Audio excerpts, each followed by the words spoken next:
భారత్ మాతా కి భారత్ మాతా కి తెలుగు తల్లికి తెలుగు తల్లికి అందరికీ నమస్కారం. Honourable prime minister Narendra Modi గారు, ఆనరబుల్ గవర్నర్ అబ్దుల్ నజీర్ గారు, ఉప ముఖ్యమంత్రి మిత్రుడు పవన్ కళ్యాణ్ గారు, వేదిక పైన పెద్దలందరికీ ఈరోజు అల్లూరి సీతారామరాజు ఇంటర్నేషనల్ ఎయిర్పోర్ట్ సందర్భంగా ఉత్తరాంధ్ర ప్రజలందరికీ ముందుగా శుభాకాంక్షలు. ఉత్తరాంధ్రలో కొత్త చరిత్రకు నాంది పలికేలా ఎయిర్పోర్ట్ నిర్మాణానికి సహకరించిన రైతులందరికీ ముందుగా పాదాభివందనం చేస్తున్నాను. మీరు కేవలం భూములు మాత్రమే ఇవ్వలేదు, ఉత్తరాంధ్రకు బంగారు భవిష్యత్తు ఇచ్చారు. నేడు ఉత్తరాంధ్రకి ఇంటర్నేషనల్ ఎయిర్పోర్ట్ వచ్చింది. ఉత్తరాంధ్రకి అంతర్జాతీయ ఐటీ దిగ్గజం గూగుల్ వచ్చింది. ఉత్తరాంధ్రకి ప్రపంచ స్థాయి స్టీల్ కంపెనీ ఆర్సీఆర్ మిత్తల్ వచ్చింది. ఇంకా ఎన్నెన్నో. ఇవన్నీ ఎలా వచ్చాయి? ఒక్కసారి మీరు ఆలోచించుకోవాల్సిన అవసరం ఉంది. 2 ఏళ్ల క్రితం విధ్వంసమైన రాష్ట్రం. ఆ రోజు నేను, పవన్ కళ్యాణ్ గారు, నరేంద్ర మోడీ గారి నాయకత్వంలో మీ అందరికీ ఒక హామీ ఇచ్చాం. రాష్ట్రాన్ని పునర్నిర్మాణం చేస్తామన్నాం, నిలబెట్టుకున్నాం. మోడీ గారి చేతుల మీదుగా ప్రారంభించుకున్న ఎయిర్పోర్టు ఉత్తరాంధ్రకు ఒక మణిహారం. నేను అందుకే పదే పదే చెప్తున్నాను, ఉత్తరాంధ్ర కళలకు రెక్కలొచ్చాయి. ఎర్ర బస్సు రాదన్నారు, ఎయిర్ బస్సు వచ్చింది. అవహేళన చేసిన వాళ్ళు అడ్రస్ లేకుండా పోయే పరిస్థితికి వచ్చారు. ఆ రోజు ఎన్నో ఈ ప్రాంత ఆశలని, ఆకాంక్షల్ని తక్కువ చేశారు, అడ్డుపడ్డారు. అన్ని అధిగమించాం. అద్భుతమైన ఎయిర్పోర్ట్ ఈరోజు నిర్మాణం అయిందంటే ఇది ఉత్తరాంధ్రకి గర్వ కారణమని మరొకసారి విజ్ఞప్తి చేస్తున్నాను.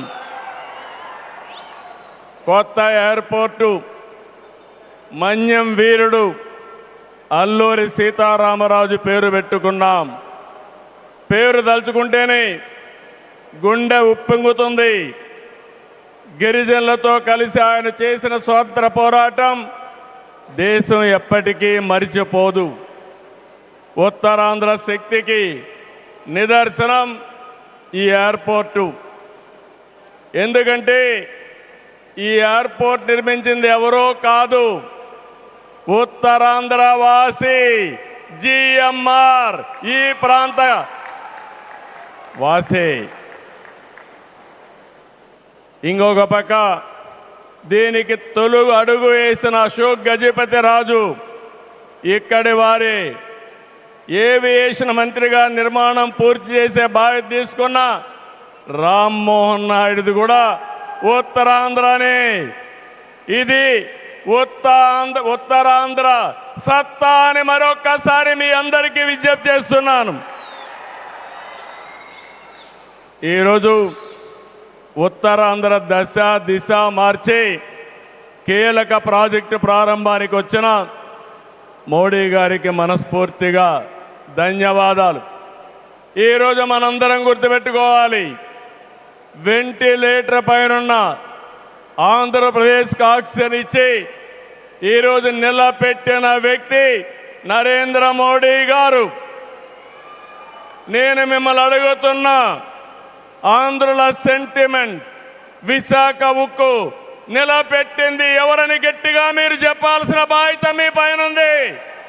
ఎవరు ఎవరు విశాఖ రైల్వే జోన్ మంజూరు చేసి విభజన హామీని నెరవేర్చింది ఎవరు? పోలవరానికి సాయం చేసి గాడిన పెట్టింది ఎవరు? రాజధానికి నిధులిచ్చి పనులు పునఃప్రారంభించిన వ్యక్తి ఎవరు?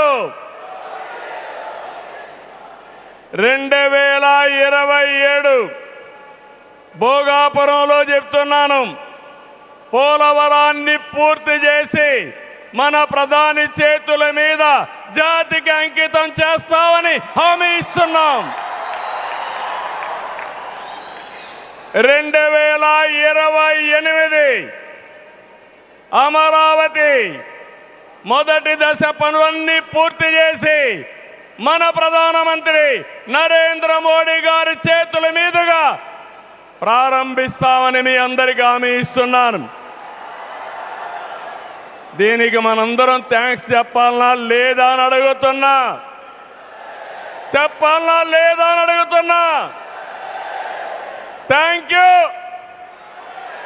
థ్యాంక్ యూ, ధన్యవాదాలు, ధన్యవాదాలు. ఏఎస్ఆర్ ఎయిర్పోర్టు 2703 ఎకరాలు, 5641 కోట్ల రూపాయలు అద్భుతంగా వచ్చింది. ఎయిర్పోర్టుని ఫ్లయింగ్ ఫిష్ ఆకారంలో నిర్మించారు. మన తీర ప్రాంతాన్ని ఇది గుర్తు చేస్తుంది. అటు సముద్రం, ఇటు పచ్చని కొండల మధ్య విమాన ప్రయాణమే కొత్త అనుభూతిని తీసుకొస్తుంది. నేను చాలా విమానాశ్రయాలు చూశాను, కానీ భోగాపురం ఒక ప్రత్యేకమైన ఎయిర్పోర్ట్ అని మరొకసారి మీకు విజ్ఞప్తి చేస్తున్నా. ఎయిర్పోర్ట్లో అడుగడుగున తెలుగు కళలు, సంస్కృతి కనిపిస్తున్నాయి. తెలుగు ముగ్గులు, ఏటి కొప్పాక బొమ్మలు, కూచిపూడి నృత్యం, తోలు బొమ్మలాట, బొబ్బలి వీణ, నాదస్వరం, లేపాక్ష నంది వంటివి ప్రతిబింబించేలాగా తీర్చిదిద్దారు. విశాఖ నుంచి భోగాపురాన్ని నిర్మించే బీచ్ కారిడారు ప్రకృతి అందాలతో మరింత ఆకర్షణ తెస్తుంది. గ్లోబల్ ఏరోస్పేస్ ఏవియేషన్ హబ్కి GMR Mansas aviation university, ASIP semiconductor ప్రాజెక్టుకు శంకుస్థాపన చేసుకున్నాం. జిఎంఆర్ విఎఫ్ స్కిల్ డెవలప్మెంట్ సెంటర్కి ప్రారంభించుకున్నాం. శంషాబాద్ ఎయిర్పోర్టుతో తెలంగాణ దశ దిశ మారింది. భోగాపురం ఎయిర్పోర్టుతో ఉత్తరాంధ్ర దశ దిశ మారుతుంది.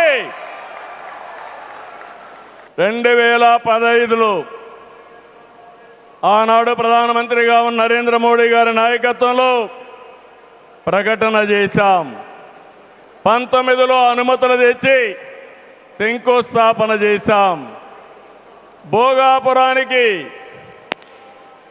నాడు కొబ్బరికాయ కొట్టింది మనమే, నేడు గుమ్మడికాయ కట్టింది మనమే. గుర్తుపెట్టుకోమని కోరుతున్నాను.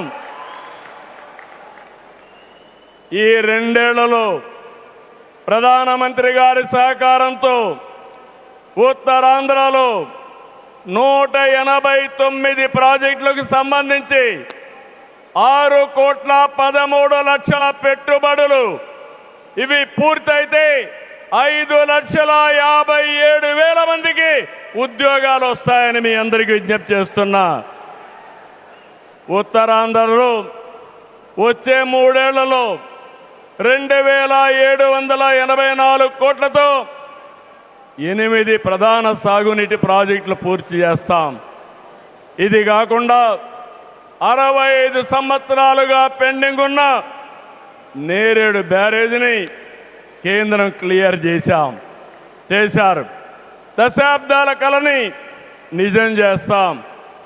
ఈ నెల 14వ తేదీన గోదావరి నీటిని ఉత్తరాంధ్రకి ముఖ్యంగా అనకాపల్లికి తీసుకొచ్చే బాధ్యత ఎన్డీఏ ప్రభుత్వం తీసుకుంటాం.